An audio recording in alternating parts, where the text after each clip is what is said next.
రజాకార్ మూవీని చూసేసా భయ్యా. The silent genocide of Hyderabad. అంటే చాలామందిని చంపడానికి రెడీగా ఉన్న ఒక గ్రూప్ లేక ఒక నేషన్. ఈ మూవీ గురించి మాట్లాడుకుంటే 1947లో ఇండియాకి స్వాతంత్రం వచ్చిన టైంలో నిజామ్స్ హైదరాబాద్లో ఉన్న హిందువుల మీద ఎలాంటి అత్యాచారం చేశారో చూపెట్టారు భయ్య ఈ మూవీలో.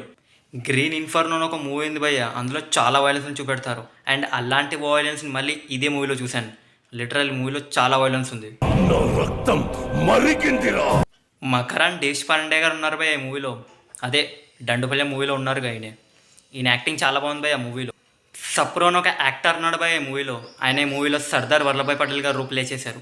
ఆయన యాక్టింగ్ మూవీలో చాలా బాగుంది. రాజ్ అర్జున్ గారు ఉన్నారు భయ్య ఈ మూవీలో.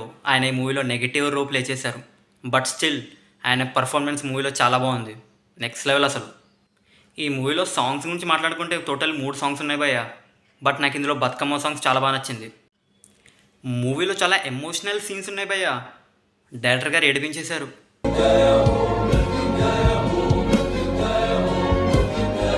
ప్రొడక్షన్ డిజైనింగ్ బాగుంది భయ్య మూవీలో. నెగటివ్ గురించి మాట్లాడుకుంటే అది వైలెన్స్ భయ్య ఈ మూవీలో. నిజంగా 1-2 సీన్స్ ఉంటే ఓకే, కానీ వైలెన్స్ అండ్ డిస్టర్బింగ్ సీన్స్ మూవీలో చాలా ఉన్నాయి. లిటరల్లీ ఎలా ఉన్నాయంటే మనం ఒక వైలెన్స్ సీన్ చూశాక మూవీ మళ్ళీ రన్ అవుతూ ఉంటుంది. బట్ మన మైండ్లో అదే వైలెన్స్ సీన్ వస్తూ ఉంటుంది, ఎస్పెషల్లీ ఫస్ట్ హాఫ్లో. ఒకవేళ మీరు సెన్సిటివ్ అయితే ఈ మూవీ నుంచి దూరంగా ఉన్నాడు భయ్య. నాకైతే ఈ మూవీలో ఫస్ట్ హాఫ్ కంటే సెకండ్ హాఫ్ బాగా నచ్చింది. ఓవరాల్గా ఈ మూవీ గురించి చెప్పాలంటే ఇట్స్ ఓకే, బట్ మీరు 18+ అయితే ఈ మూవీని చూడండి. So guys, this is the review of movie Razakar.